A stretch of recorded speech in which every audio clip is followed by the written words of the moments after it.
कुंडलिक वरदे हरी विठ्ठल श्री ज्ञानदेव तुकाराम पंढरीनाथ महाराज की जय। नामदेव महाराज की जय। संत नामदेव महाराज संत जनाबाई यांच्या 675व्या समाधी सोहळ्यानिमित्त आयोजित भक्त शिरोमणी संत नामदेव महाराज पुरस्कार सोहळ्यासाठी उपस्थित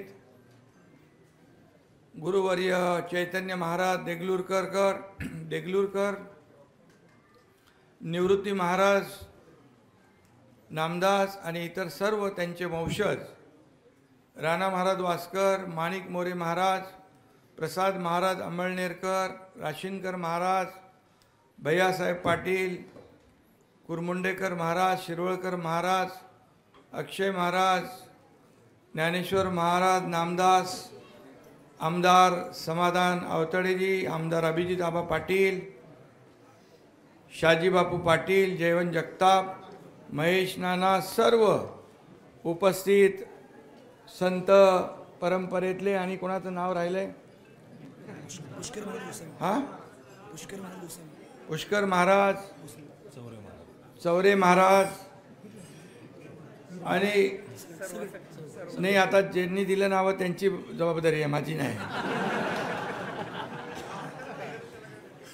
त्यामुळे सर्व संत परंपरा, वारकरी संप्रदाय आणि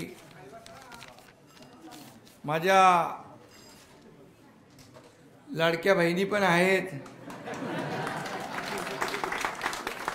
लाडके भाऊ आहेत, लाडके वारकरी आहेत, या सगळ्यांचं मी सगळ्यांनाच मनापासून वंदन करतो। आणि संत शिरोमणी नामदेव महाराजांना मनोभावे मी साष्टांग दंडवत घालतो। सर्व साधू संत वंशज, संत समाधी संस्थान प्रमुख, विश्वस्त, फड प्रमुख, मान्यवर कीर्तनकार, प्रवचनकार, मगाशी मला आपले महाराज कीर्तनकार निवृत्ती महाराजांनी सांगितलं 5 तास मला यायला उशीर झाला, त्याबद्दल दिलगिरी देखील व्यक्त करतो। पावसाचे दिवस आहेत आणि कुठं कुठं कधी कधी परत फिरवायला लागतं, परंतु पांडुरंगाच्या कृपेने नामदेव महाराजांची कृपा झाली, तुमचं दर्शन घ्यायचा योग होता, तो मला साध्य झाला आणि त्याबद्दल मी आपल्या सगळ्यांचं मनापासून अभिनंदन करतो। यापूर्वी देखील अनेक वेळा मी पंढरपूरला येऊन गेलो, पण आज मात्र मी तुमचा पुरस्कार आणि हे सगळं वातावरण बघून अगदी मन भरून गेलं होतं आणि खऱ्या अर्थाने एक वेगळी अनुभूती, एक वेगळा अनुभव। कार्यक्रम तर अनेक होतात, माझ्या सामाजिक आणि राजकीय जीवनामध्ये अनेक कार्यक्रम, अनेक सत्कार झाले, परंतु आजचा हा सत्कार आपण पाहतोय की नामदेव महाराजाच्या जन्मस्थानी या ठिकाणी हा पुरस्कार होतोय, हे सगळ्यात मोठी गोष्ट आहे। आणि इथं संत नामदेव महाराजांचं, संत जनाबाईचं, संत ज्ञानेश्वर महाराजांचं अनेकांचं वास्तव्य राहिलेलं आहे। आणि मला मगाशी निवृत्ती महाराजांनी सांगितलं, खुद्द पांडुरंग इथं झाडलोट करायला, हे किती मोठं भाग्य आहे। आणि म्हणून हे स्थान जे आहे वारकऱ्यांचं चालतं बोलतं विद्यापीठ आहे आणि म्हणून हा सत्कार सगळ्यात महत्त्वाचा आहे। आणि हा नामदेव महाराज पुरस्कार आपण मला देताय, खऱ्या अर्थाने हा क्षण अतिशय कृतार्थ होण्याचा आहे आणि आपल्यासमोर नतमस्तक होण्याचा आहे। नामदेव महाराजांच्या 675व्या संजीवन समाधी सोहळ्यानिमित्त हा कार्यक्रम होतोय। काल देखील राज्याचे मुख्यमंत्री देखील इथे येऊन गेले पंढरपुरामध्ये आणि यावेळेस देखील आपण पंढरपूरची आषाढी पूजा देखील सगळ्यांनी मिळून केली आणि सर्व तमाम लाखो वारकरी या ठिकाणी त्याच्यात सहभागी झाले। हा सगळ्यात एक आनंदाचा सोहळा होतो आणि मग राज्यातलेच नाही देशभरातले लोक पांडुरंगाच्या दर्शनाला वारीला येतात आणि म्हणून हा वारकरी खऱ्या अर्थाने एक नेहमी मी सांगत असतो एक बळीराजा म्हणजे शेतकरी।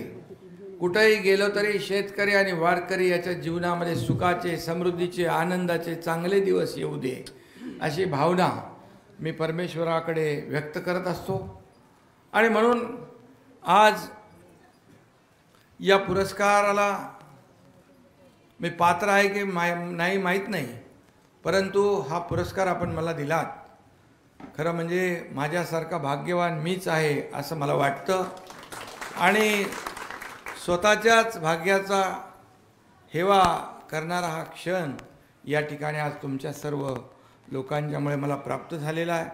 हा पुरस्कार हे माझं वैयक्तिक यश नाही। तुम्ही अनेक सगळं कामं वाचून दाखवली, काय काय केलं ते म्हणाले, कधी कधी आपण सगळ्या गोष्टी सांगत असतात किंवा एकनाथ शिंदेने हे केलं ते केलं। माझं कर्तव्य म्हणून मी ते करत असतो।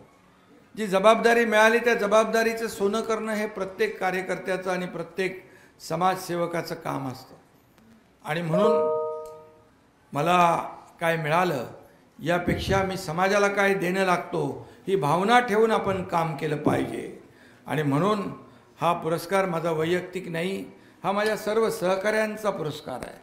हा सर्व सहकाऱ्यांचं यश आहे, त्यांचा सन्मान आहे असं मी या ठिकाणी म्हणतो आणि माझ्यावर जीवापाड प्रेम करणाऱ्या माझ्या लाडक्या बहिणींचा आहे, लाडक्या भावांचा आहे, लाडक्या वारकऱ्यांचा आहे, लाडक्या शेतकऱ्यांचा आहे आणि म्हणून मी आणि त्याचबरोबर जनतेसाठी केलेल्या प्रामाणिक कार्याचा सेवेचा हा पुरस्कार आहे आणि म्हणून मी आपल्याला मनापासून धन्यवाद देतो आणि या राज्यातील सर्वसामान्य जनतेच्या वतीने हा पुरस्कार मी स्वीकारलेला आहे नम्रपणे आणि म्हणून मला जगद्गुरू संत तुकाराम महाराजांच्या नावाने देखील देऊ इथं पुरस्कार मिळाला।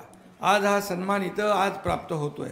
हा पुरस्कार कोणत्याही पदापेक्षा सगळ्यात मोठा पुरस्कार आहे असं मी या ठिकाणी मानतो आणि मी त्यासाठी संत महात्म्यांचं वारकरी बंधूंचे किती आभार मानले तरी ते पुरेसे होणार नाहीत, ते कमीच पडतील आणि म्हणून आपल्यासारख्या संत सज्जनांनी आणि लाखो वारकऱ्यांनी मला दिलेला हा पुरस्कार रूपी आशीर्वाद आहे असं मी मानतो आणि म्हणून मी एक साधा कार्यकर्ता आहे। मुख्यमंत्री उपमुख्यमंत्री मी मुख्यमंत्री असताना देखील कार्यकर्ता म्हणून काम केलं, आपल्याला सगळ्यांना ज्ञात आहे। उपमुख्यमंत्री म्हणून मी जेव्हा आता काम करतोय, कार्यकर्ता म्हणून मी काम करतोय। मी आपल्याला माहीत आहे, अरे बाबा सीएम म्हणजे लोक म्हणायचे चीफ मिनिस्टर, मी म्हणायचो सीएम म्हणजे कॉमन मॅन, सर्वसामान्य माणूस। आता मी DCM आहे, देवेंद्रजी आमचे मुख्यमंत्री आहेत, त्यांची टीम आणि आम्ही सगळं टीम बनून काम करतोय, राज्याला पुढे न्यायचं आहे। आता DCM आहे, आता मी म्हणतो डेडिकेटेड टू कॉमन मॅन। सर्वसामान्य माणसाची नाळ आपली तुटता कामा नये। शेवटी सर्वसामान्य माणूस हा आपला केंद्रबिंदू आहे आणि त्याच्यासाठीच आपल्याला खपायचं आहे, त्याच्यासाठीच आपल्याला जगायचं आहे आणि म्हणून सर्वसामान्यांचं सरकार म्हणून आपण 2.5 वर्षात खूप कामं केली, ती वाचता येणार नाही, मोजता येणार नाही। त्यानंतर आमची दुसरी इनिंग सुरू झालेली आहे, ती देखील त्याच वेगाने आम्ही पुढे नेतोय आणि म्हणून खऱ्या अर्थाने जनतेची सेवा हे विठ्ठलाचंच स्वरूप आहे आणि म्हणून जनता जनार्दनाच्या स्वरूपात विठ्ठलाचंच दर्शन होत असतं आणि जनता जनार्दनाची सेवा ही विठ्ठलाची सेवा आहे असं मी मानतो आणि म्हणून आमचे नेहमी बाळासाहेब ढिगे साहेब सांगायचे की संत सेवा मनुष्य सेवा हीच ईश्वर सेवा आहे, अडल्या नडल्याला मदत करणं हीच ईश्वर सेवा आहे आणि म्हणूनच ते करत करत करत करत मार्गक्रमण करत आपण इथपर्यंत पोचलो। संत ज्ञानेश्वर आणि संत नामदेव हे समकालीन होते. त्या दोघांमधील स्नेहभाव फार विलक्षण होता. मगाशी अनेक लोकांनी सांगितलं. संत ज्ञानेश्वरांनी संजीवन समाधी घेतल्यानंतर आपलं आक्रंदन व्यक्त करताना संत नामदेव म्हणतात, नामा म्हणे आता लोपला दिनकर, बाप ज्ञानेश्वर समाधीस्त. असं ते नातं होतं, जिव्हाळ्याचं नातं होतं. अशा संत महात्म्यांचा विचार माझ्यासाठी नेहमीच मार्गदर्शक राहिला आहे. नामदेव महाराजांनी आपले भगवत धर्माची पताका त्यांनी मराठी मुलकाच्या पलीकडे नेली.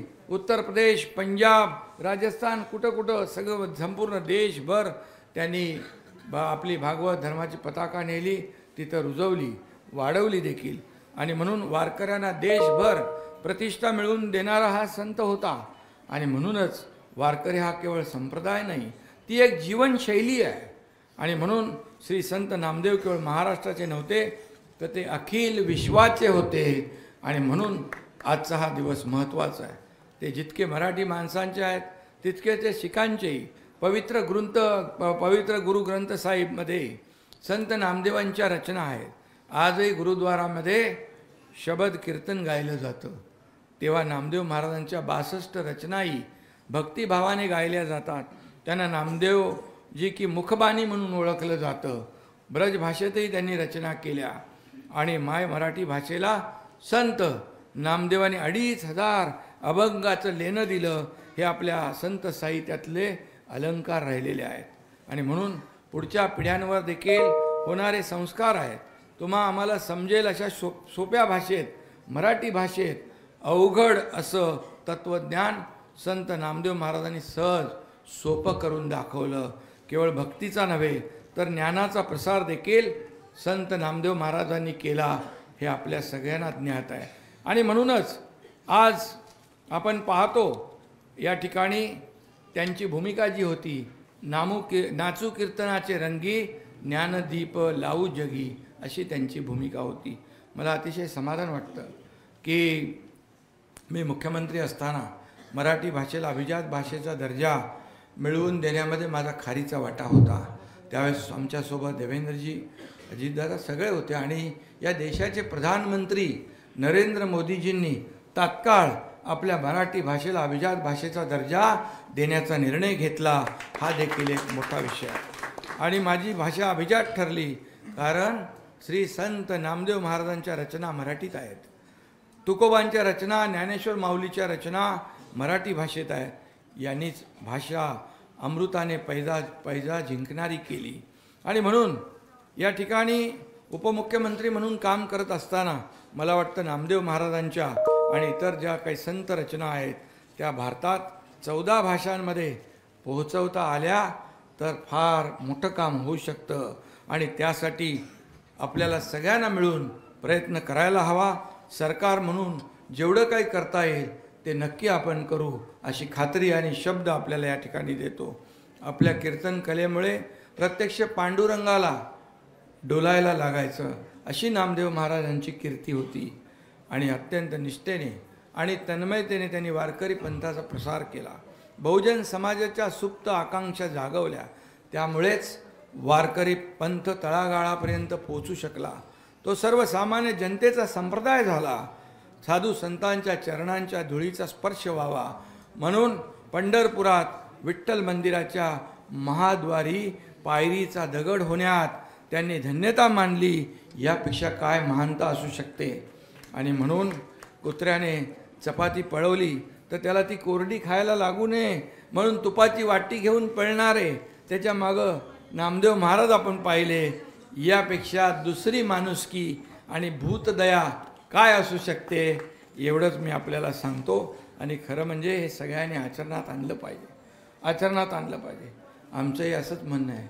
या राज्यात कोणी भुकेला उपाशीपोटी राहता कामा नये. या राज्यामध्ये कोणी औषधाविना त्याचा जीव जाता कामा नये. या राज्यामध्ये शिक्षणा वाचून कोणी वंचित राहता कामा नये. या राज्यातल्या शेतकऱ्याने आत्महत्या करता कामा नये. या सर्व आमच्या लाडक्या बहिणी, लाडके भाऊ, लाडके शेतकरी, लाडके सर्व ज्येष्ठ यांच्या आशीर्वादानेच हे सरकार आहे, तुमचंच सरकार आहे.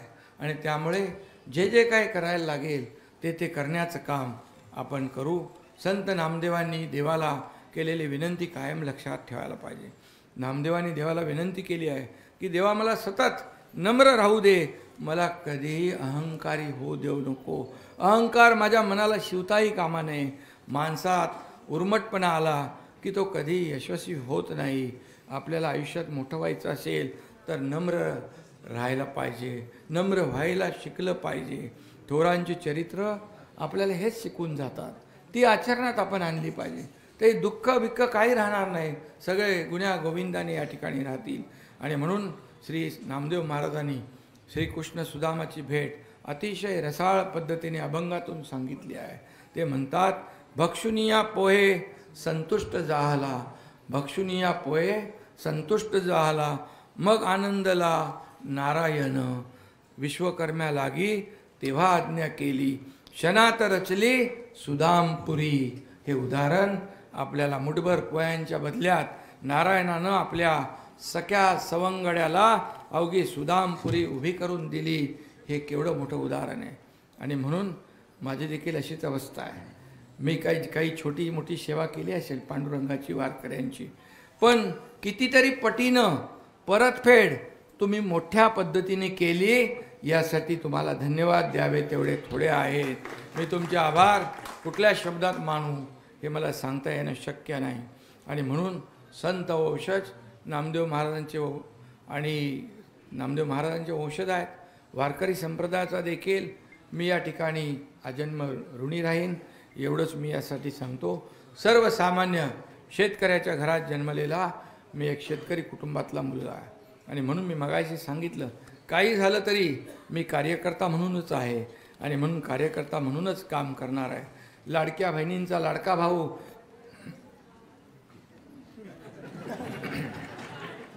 ही मोठी ओळख मला मिळाली, सगळ्या पदापेक्षा मोठी. या क्षणी एवढंच सांगतो जाता जाता, लोकसेवेचा वसा मी कधी सोडणार नाही. या शरीरात रक्ताचा शेवटचा थेंब असेपर्यंत हा एकनाथ जनता जनार्दनाची सेवा निरंतर करीत राहील अशी देखील आपल्याला ग्वाही देतो. संत नामदेव महाराजांच्या शिकवणीप्रमाणे आम्ही काम करतो आहे. आम्हाला तळागाळातल्या प्रत्येकाचा विकास अपेक्षित आहे मागाशी सांगितल्याप्रमाणे. आणि महाराष्ट्राच्या तमाम साधू संतांच्या सोबत आम्ही सर्वजण खंबीरपणे उभे आहोत. कारण राजकीय अधिष्ठानापेक्षा धार्मिक आणि आध्यात्मिक अधिष्ठान केव्हाही वरचं राहिलेलं आहे. आणि म्हणून याची जाणीव आम्हाला आहे. आणि म्हणून मी मागंही सांगितलं होतं, जोपर्यंत हा एकनाथ शिंदे आहे तो आपल्या पाठीशी खंबीरपणे उभा आहे. साधू संतांच्या केसालाही धक्का लागू देणार नाही, असं हे आपल्याला काम करायचं आहे, कोणत्याही पदावर असो किंवा नसो. आणि म्हणून माझा वारकऱ्याला कोणताही त्रास होता कामा नये, म्हणून आपला खटाटोप चाललेला असतो. आणि म्हणूनच या ठिकाणी आपण नेहमी बघितलं की जेव्हा आषाढी वारी होती, जेव्हा माझी पूजा होती, देवेंद्रजींची याच्या पूजा होती, पण आम्ही कुठल्याही परिस्थितीमध्ये व्ही आय पी म्हणजे कोण? VIP म्हणजे माझा वारकरी म्हणजे VIP आहे हे ठरवून आपण काम केलं. आणि म्हणून त्यांना सुविधा ज्या आहेत त्याच्यात मी जात नाही. आतापर्यंत आपण अनेक निर्णय घेतले, सोयी सुविधा केल्या, इतिहासात प्रथम वारकऱ्यांच्या दिंड्यांसाठी अनुदान केलं, विमाछत्र केलं, आरोग्य तपासणी शिबिरं केली आणि सर्व सुविधा देण्याच्या या ठिकाणी आपला प्रयत्न आहे. या ठिकाणी लाखो वारकरी येतात. या ठिकाणचा जो काही विकास आहे तो हळूहळू होतो आहे. आणि सर्वांना कुणालाही बाजूला ठेवून, कुणालाही सर्वांना विश्वासात घेऊनच, सर्वांच्या संमतीनेच इथं जे काय होईल ते होईल. पांडुरंगाच्या आशीर्वादानेच सगळं होईल. आणि म्हणून महाराष्ट्रातले प्रत्येक तीर्थक्षेत्र असणाऱ्या मंदिराचा निधी आपल्या सरकारने 2 कोटीवरून 5 कोटी केला.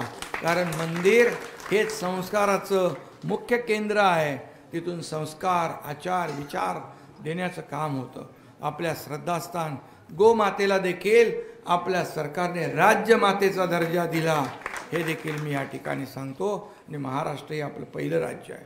आणि इतिहासात वारकरी संप्रदायासाठी स्वतंत्र महामंडळाची निर्मिती केली आहे. अक्षय महाराज त्याचं पुढं काय आहे बघून घ्या. नाही, पूर्तता करू आपण. पुढे काय ज्या काय अडचणी असतील त्या सांगा आम्हाला.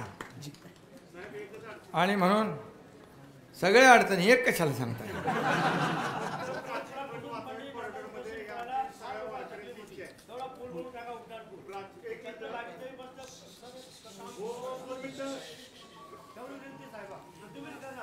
करू करू सगळं करू. बघा, तुम्हाला मी काय सांगितलं, कुणालाही विश्वासात न घेता पुढं विकास ढकलणारं हे सरकार नाही. हे तुमचंच सरकार आहे आणि म्हणून तुम्ही स्थापन केलेलं आहे. आणि म्हणून या ठिकाणी मी जास्त काय सांगत नाही. पांडुरंग हा आपल्या प्रत्येक वारकऱ्यामध्ये असतो. धर्मरक्षण करणं ही आपल्या सगळ्यांची जबाबदारी आहे. आपलं जे काय हे सनातन धर्म आहे, आपलं हे काय धार्मिक अधिष्ठानं आहेत, हे पांडुरंगाच्या ज्या काही शिकवणी आहेत त्या पुढे नेण्याचं काम आपण करू. आज या धर्मसभेने आज जो आमचा गौरव केला, मी त्यासाठी पूर्णतः आपल्या सगळ्यांचं मनापासून अभिनंदन करतो. शेवटी इतकंच सांगतो, वारकरी संप्रदायाच्या सेवेसाठी कटिबद्ध होतो आहे आणि सदैव राहीन ही ग्वाही देतो. संतांचे विचार आणि वारकरी परंपरा हीच महाराष्ट्राची ओळख आहे. महाराष्ट्र ही संतांची भूमी आहे, वीरांची भूमी आहे, छत्रपती शिवाजी महाराजांची भूमी आहे. आणि म्हणून संतांचे विचार समाजात रुजवण्यासाठी आणि नव्या पिढीला या परंपरेशी जोडण्यासाठी आपण सगळ्यांनी कटिबद्ध राहिलं पाहिजे. आणि पंढरीचा देव प्रत्यक्ष उदार असं संत नामदेव महाराज म्हणाले होते. त्यांचा शब्द प्रमाण मानून या ठिकाणी आपण काल संत सावतामाळी महाराज यांचा समाधी सोहळा पुण्यतिथी या ठिकाणी होता आणि त्याला अदर्जा दिला. 150 कोटी निधी पण दिलाय ना पक्का. हां, म्हणजे ते मला आठवण करा, नाही तर बोलून जाईन आणि नंतर मग मला पकडतील तिकडे. त्यामुळे जे बोलतो ते करून दाखवायला पाहिजे. झाला ना. दिलेला शब्द आम्ही पाळणारे लोक आहोत आणि म्हणून दिलेला शब्द आम्ही पाळणारं आपलं सरकार आहे. त्याच्या पाठीमागे तुमचे आशीर्वाद आहेत. आणि म्हणून मी पुन्हा एकदा जाता जाता नामदेव महाराजांना वंदन करतो. विठ्ठल रखुमाईच्या चरणी नतमस्तक होतो. पुन्हा एकदा सर्वांचे आभार मानतो. जय जय रामकृष्ण हरी. जय हिंद, जय महाराष्ट्र. नामदेव महाराज की